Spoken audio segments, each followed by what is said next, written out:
Alright people, we are back with the second season of Sashimi Chef. Like and subscribe for more and let's get into it. We start the new chapter with Giamma looking straight at the academy, with a knife in his hand. Sashimi knife is giving that blue glow we saw before and our boy is confused AF. Suddenly MC notices something. Academy clock towers start glowing all Disney-like, and it fires something. It's the red hot sashimi knives. And they are coming at MC. Chef sees the knives coming for him and gets ready for impact. Now we get this awesome panel of Giamma parrying the red sashimi knives with his blue one. Knives are flying every which way, but our chef, all ultra instinct-like, is easily reflecting them. But wait a minute, MC notices that these knives are tearing apart the space itself. The grid starts appearing, and by that it means that chef is dreaming. Chef is confused to see a message in the grid. System is telling him to take it, and suddenly a huge-ass sashimi knife breaks the grid and appears over his head. Crazy chef is ready to parry this huge knife. Big knife drops on MC in this dope panel, but our chef calmly splits the big knife in two pieces with a single cut. Giamma now notices something. As the big knife pieces are falling, the floor under MC has started to disappear. Looks more like the big knife pieces are cutting the floor. System is telling the confused MC to pick it up. Chef and his knife start floating in the grid, wondering WTF is happening, and bam, our boy wakes up, looking all confused and muscular as fuck. Giamma sits up and tells us that he's been having this same dream all throughout the season break. LOL. MC picks up his iPhone 17 Pro Max Ultra and wonders who's messaging him so early in the morning. It's the best waifu weapon. He has already posted that weird-ass poster for recruiting members for their group and taken a selfie with it. MC knows they are screwed. Giamma gets up and tells us that his body's doing much better. Maybe even better than it's ever been. MC starts getting ready and wonders if it's because he's been resting in the VIP treatment room. MC recalls that after the fight against Ager, he heard that Zeke used his personal funds to rent MC this room, and he personally cared for him as well. MC knows that he owes Zeke a massive debt now. Giamma looks for his tie and suddenly remembers the events on Avalon Island, like rizzing up Abel, fighting Leon and becoming a literal angel to beat Ager, and he might have lost his tie in the process. Now standing in front of the mirror, MC is not sure how things are going to happen from here on out, and is he even doing the right thing? MC remembers that even on the island he was thinking about the same thing, but then he remembers waifu Saki telling him to just do what he'd do. MC steps outside, and decides that it's too late to gamble about his decisions now. Giamma is ready to continue and we get this awesome title panel. A hand with Yangatang appears. MC notices that it's Saki offering him a sweet, and asking if he wants some. MC tells her that he's good, she can help herself. Saki is annoyed because Giamma wasn't even surprised to see her. MC tells her that he's surprised, but waifu isn't buying that, and she is sleepy AF. Waifu wants Giamma to tell her something, but chef has no idea about what she's asking. Saki wants to know what happened at Avalon. Why was he hospitalized for so long? MC thinks an all Zora-like, tells her nothing happened, but Saki really wants to know, so she starts badgering Giamma, but MC is not saying anything. Saki starts teasing him, so he asks what's gotten into her. All princes like. Saki repeats the words and states that isn't it something the strategist of the travel club should deserve to know. Giamma is completely ignoring her, all the while checking his phone. Waifu was getting angry because Giamma is ignoring her, but he points to his phone, signaling Saki to check her phone. MC sent her the weapon selfie, and instantly waifu gets angry and start yelling at idiot weapon. They barely got permission and now he's putting up all this garbage? She asks. MC tells Miss Strategist to go intervene. They'll never be able to get a new member at this rate. Saki gets annoyed and asks where is Giamma going. Scene shifts and we get this beautiful outside shot of the academy, and by the looks of it we are outside Media's office, and Zeke is complimenting her on her surprisingly good tea, considering her appearance. Thick mommy showing her thick thighs as always, asks what's wrong with her looks. Zeke tells her that it was a compliment. Media gets angry and asks what kind of compliment was that, but they are interrupted by a knock on the door. It's Giamma, and he wants to come in. Media is shocked to see him. MC asks if he's too early, but Media tells him no, he's right on time. Giamma sits down, and Zeke states that, having spent 70 years with 2 arms, he keeps getting mixed up from time to time, especially when he flushes the toilet. Media tells her to stop being so vulgar. Giamma is thinking that he might be on a bed of nails here.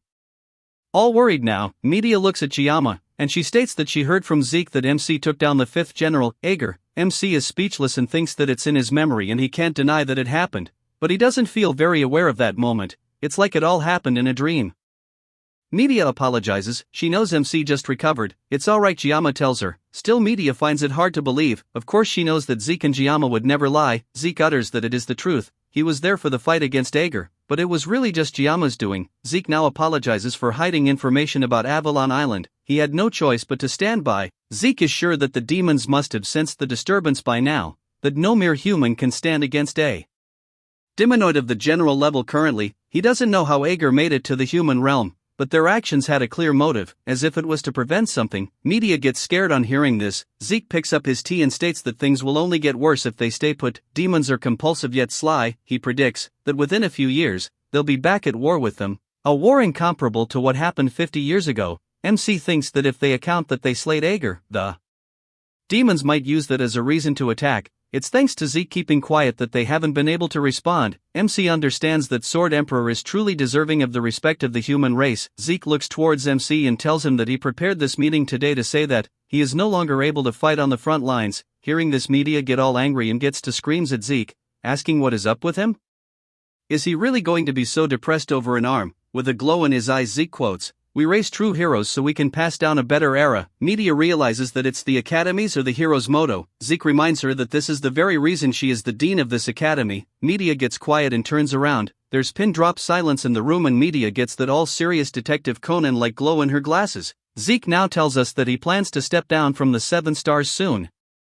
All shocked, MC calls out to the Sword Emperor. Zeke tells MC to calm down. This is no rash decision. He's thought it over several times. While MC was in the hospital, this doesn't mean that he's just going to sit by, but instead he'll focus on doing what he can. Media finally speaks and tells Zeke that press won't leave him intact. Media now comes back and Zeke tells us that he plans on holding a press conference within a few days. It'll be better to take care of them at once. Media, now raging with fury, grabs Zeke's collar and asks, how the fuck is he still the same after 50 years? Zeke jokes that he lives young. LOL. This makes Media angrier and she asks, what the fuck is this old man saying? MC is just sitting there, thinking about his life choices. Giamma thinks that he's tried his hardest to stop the game's story from deviating from the original plot until now. MC used to freak out when characters acted differently from canon, but thinking back, his actions were quite selfish. All the while Media is yelling at Zeke that she'll fuck him up if he keeps playing. Zeke dares her to try. Media tries to hit Zeke on the head but Sword Emperor easily dodges it and calls her slow. Giamma is still thinking that their words and actions are the result of their free will. They aren't just characters in a video game, they're people with egos, so no matter what choice they make, MC will accept them from now on. In the next panel, Media changes her hand position and karate chops Zeke on the neck. Zeke starts shaking from the hit, and Media gets worried if she hit too hard. Seeing all this, MC thinks that closing his eyes and refusing the truth is what a baby would do. Zeke has some other important thing to say. Angry Media asks what more does he have to say on top of this. Sword Emperor addresses Giamma and announces that he will transfer his 7-star seat to MC. Next chapter starts back in Media's office. Media is pissed at Zeke and looking at the sunset. Thick Mommy now thinks about yelling at Zeke and telling him that they need to gauge the demons first and accept interviews from the press. Zeke agreed with her and assured her that Giamma won't take the seat immediately. It'd take at least a year to get things ready, plus Giamma should be allowed to enjoy school life during his time at the academy. Zeke kept laughing and Media got so angry that she was about to punch the stupid old geezer. We are back and Media is still mad that Zeke is transferring the seat of one of the 7 stars. Media is annoyed and thinks that it would be a large burden for a 17-year-old boy, but she knows that nobody suits becoming one of the 7 stars as much as Giamma does. They haven't been able to publicly announce his feats, but if word gets out, the world would be in an uproar. A genius descended from the heavens, Giamma already has a foot in the realm of legends, like as if he's Baylor Joaquin. Media quickly shuts her thoughts and falls back on the chair to think about Zeke, that it's not like Media doesn't understand him. The absence of a 7-star hero could cause a commotion, not just in human society, but in diplomacy with the demons. Media wonders about the backlash, but as long as Zeke has appointed Giamma himself, there shouldn't be any problem. However, they need the agreement of the association and the other 7-star heroes. Media now stands up to show us that booty in the picture on her table. It's a picture of the 7-star heroes when they were in the academy, but there are only 6 in the picture. Zeke clearly looks like Bakugo in the middle. Anyway, Media thinks that it's time for a high school reunion or something. Scene shifts, and we see Giamma through the window, following Zeke. Just 2 manly men walking down the hallway. MC stops Zeke to talk to him. Zeke turns around and asks if it's because of the 7-star hero seat. Zeke apologizes for not being able to inform him earlier. MC is silent, so Zeke asks if he knows why there are 4 seats for the 7-star heroes. Giamma thinks and states that wasn't it out of respect for Zeke's allies who passed away. Zeke replies that it could be interpreted that way. However, it's thanks to their valiant sacrifice that they are able to exist on this earth. It doesn't make sense to leave seats of the 7-star heroes empty for such a reason. Zeke gets all sentimental and tells Jiyama honestly, they just never found someone worthy, a hero stronger than them. Zeke now tells us that demons are strong, much stronger than humans. MC remembers that the power of demons were well demonstrated in the game as well. Of course, it's clearly to get players to spend.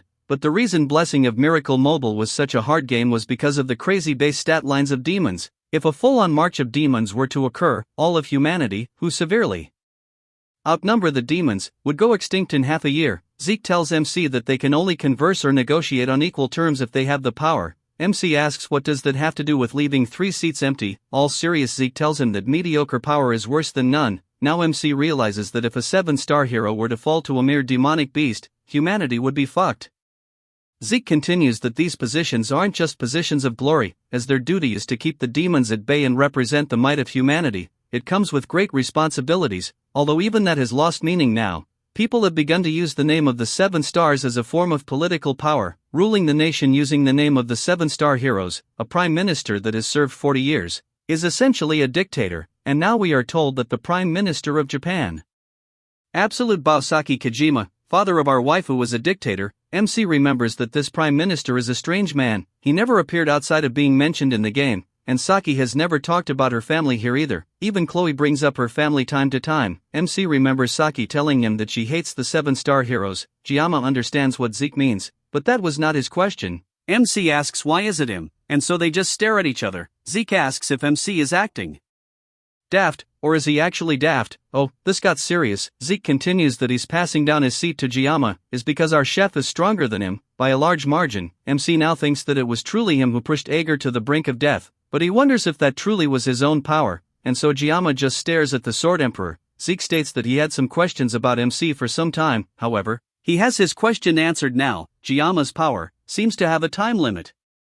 Jiyama is completely shocked to hear this. MC has never told anyone, so how the fuck does Zeke know? Jiyama starts shaking like crazy, so Zeke puts his hand on Jiyama's shoulder and tells him to calm down. It's just a guess. He understands that even MC couldn't use such overwhelming force without limitations. Zeke recalls that back on the test, and on Avalon Island, he predicted so. After seeing MC collapse after a minute or so, MC calls out to the confused Sword Emperor. MC readies his resolve and tells Zeke that he has something to tell him about his powers. Some time passes, and Zeke, after hearing everything, states that, if MC activates his blessing, he is stuck with immense pain, which he nullifies with another blessing. Yes indeed, MC replies. Jiyama now thinks that he has explained his blessings of Sword God and painlessness to Zeke, but he didn't go in much detail. MC trusts the Sword Emperor, but that's separate from revealing his weakness to someone. Jiyama is telling Zeke because he wants to get some insights, not because he doesn't understand. Zeke tells him to rest assured, he won't tell anyone, and states that MC uses a blessing to suppress the cost of another blessing. It's a revolutionary idea. MC seems to be using that power in his own way. Zeke utters, and acknowledges that he does have talent. However, he must agree that it wouldn't be good to fight on a timer forever. It's important to use it as needed, and for that MC would need an experienced master.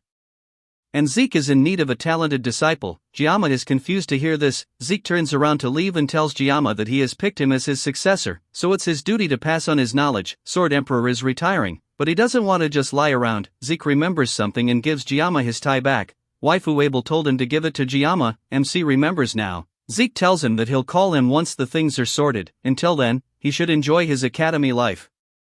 Chef looks up at Zeke, but he has already walked away. MC can't believe that he's going to be Sword Emperor's successor and disciple. MC knows that there's no way he'll talk him out of this later. Scene shifts to nighttime at the dorms. MC is sleeping, but it looks like he's having a bad dream, and it seems like it's the same red dream, with the clock tower and knives coming at him. Jiyama starts fighting the knives in his dream, and everything breaks. It's the same dream again. System is telling him to take it, and if MC accepts again, he seems to be taking in that power for himself. Jiyama remembers Zeke telling him to accept the power, and so MC accepts. His sashimi knife vanishes, and so MC stands beneath the giant sashimi knife, thinking that it's just a dream. Titan knife is coming for him and MC thinks that he won't die, right?